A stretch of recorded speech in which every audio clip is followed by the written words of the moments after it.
has been a plus, the change is plus, but at default Excel will give me the will give you the minus sign, and that's for the negative numbers because of the general format. So how do we do this? The first thing is we select the cells, the affected cells, and then we press Ctrl 1. The Ctrl 1 is to open the format cells dialog box, and these are different numbers formats here. So we'll go straight to the custom, and under the custom here I will be able to customize, because Excel doesn't have a format that will support this, so you will have to customize yourself. So where we have general, we'll just highlight it and put whatever we want. Okay, so I'm going to say that for the positive numbers, I'm going to say +0, okay, for the positive numbers, and then to separate that I'm going to use a colon to separate that. For the negative numbers I'll say -0, and then for the 0 I'll just leave it at 0.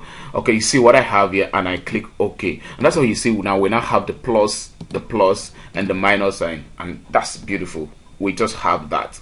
Okay, so automatically it's just that if there's any changes here, it will just indicate and then show. All right, so now let's go to the another thing.